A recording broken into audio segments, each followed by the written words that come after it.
Okay, now we're going to look at a second tool to help with on-page optimization, which is seopressor. So it's a plugin that you can install into WordPress. And you can see it here, over here on the right.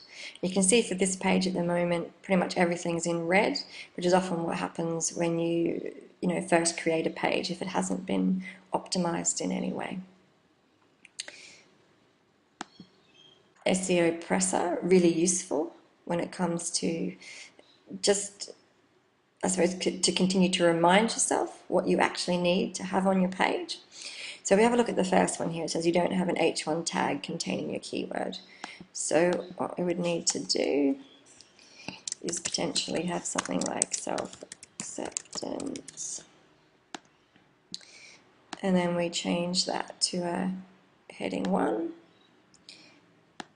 And now if we update the page,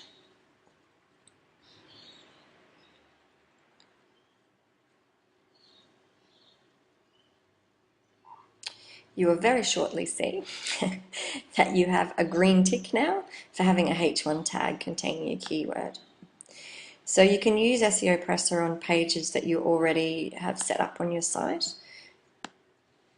What happens is within WordPress you can see that the keyword that we're optimizing there for is self-acceptance, and it allows you to put what the main keyword is down here, because you can really only optimize a page for one keyword.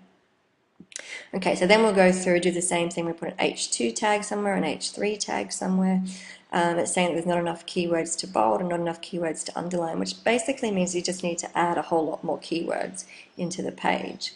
So you don't have a keyword in the last sentence and you don't have an internal link. Usually wants you to have the keyword in the first sentence as well. Okay, so if we go down to the bottom, then we might try and put the keyword in the last sentence. So that's all relatively obvious, right? The alt tag may not be so obvious. So if you wanted to put an image with an alt tag, then you just go to the add an image. And we're just going to add it, for example, from the media library today.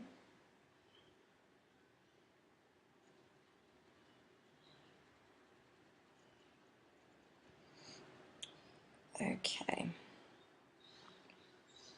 So just say we're going to add this picture. Okay, so this is where the alt tag is.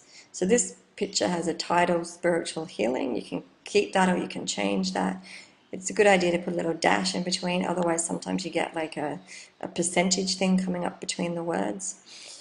So then what you want to do is put self-acceptance in here as the alternative keyword. Bearing in mind that these images are going to be potentially searched for in Google Images, you may actually want to have this title as being, man with chakra colors or something like that, because of what people might be searching for. And again, you could put that in the description as well, what the image actually is, and then your keyword. So it might be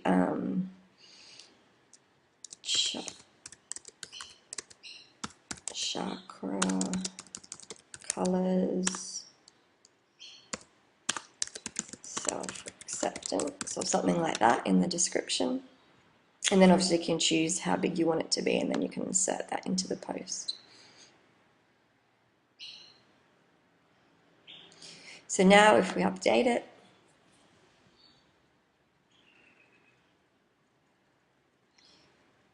then it will come back saying that you have an alt tag set to your keyword.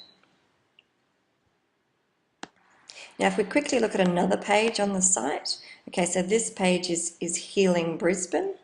And so you may not want to have the term Healing Brisbane together because it might not sound quite right for the person who's reading it.